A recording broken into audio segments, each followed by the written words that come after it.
ಬಿಜೆಪಿಯಲ್ಲಿ ಕ್ಷಣ ಕ್ಷಣಕ್ಕೂ ಬಂಡಾಯದ ಬೇಗೆ. ಯತ್ನಾಳ್ ಉಚ್ಚಾಟನೆಗೆ ವಿಜೇಂದ್ರ ಆಪ್ತರ ಪಟ್ಟು. ಬಿಎಸ್ವೈ ನಿವಾಸದಲ್ಲಿ ಶಕ್ತಿ ಪ್ರದರ್ಶನ.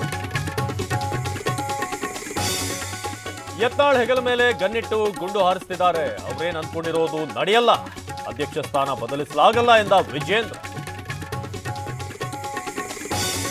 ಹೊಂದಾಣಿಕೆ ದಾಖಲೆ ಇದ್ರೆ ರಿಲೀಸ್ ಮಾಡ್ಲಿ, ಇನ್ನು 10 ಜನರನ್ನ ಸೇರಿಸಿಕೊಂಡ್ರು ನಂಗೇನೂ ಆಗಲ್ಲ. ಯತ್ನಾಳ್ಗೆ ವಿಜೇಂದ್ರ ಸವಾಲ್. ಸಿಎಂ ಸಿದ್ದರಾಮಯ್ಯ ಸ್ವಾಭಿಮಾನಿ ಸಮಾವೇಶಕ್ಕೆ ಸಿದ್ಧತೆ. ಕೆಪಿಸಿಸಿ ಕಚೇರಿಯಲ್ಲಿ ಡಿಕೆ ಸಮ್ಮುಖದಲ್ಲಿ ಸಭೆ. ಸಂಸದ ಸಚಿವರು ಭಾಗಿ. ನಾನು ಜೆಡಿಎಸ್ ಪಕ್ಷವನ್ನ ಬಿಟ್ಟಿರಲಿಲ್ಲ, ದೇವೇಗೌಡರಿಂದಲೇ ನಾನು ಉಚ್ಚಾಟನೆ ಆದೆ. ಎಚ್ಡಿಕೆ ಆರೋಪಕ್ಕೆ ಸಿಎಂ ತಿರುಗೇಟ್. ಮಠಗಳ ಮೇಲೆ ಎಫ್ಐಆರ್ ಹಾಕೋದು ಒಳ್ಳೇದಲ್ಲ, ಸರ್ಕಾರದ ಕ್ರಮಕ್ಕೆ ವಿಜೇಂದ್ರ ಕಿಡಿ. ಕಾನೂನು ಚೌಕಟ್ಟಿನಲ್ಲಿ ಇಲ್ಲದಿದ್ರೆ ಕ್ರಮ ಇಲ್ಲ ಎಂದ ಸಿಎಂ. ಸ್ಟೇಟ್ ಲ್ಯಾಬ್ನಲ್ಲಿ ಫೇಲ್, ಸೆಂಟ್ರಲ್ ಲ್ಯಾಬ್ನಲ್ಲಿ ಪಾಸ್. ಐವಿ ಫ್ಲೂ ಪರೀಕ್ಷೆಯಲ್ಲೂ ಗೋಲ್ಮಾಲ್. ಬಾಣಂತಿಯರ ಸಾವಿನ ಬಗ್ಗೆ ಅಶೋಕ್ ಪರಿಶೀಲನೆ.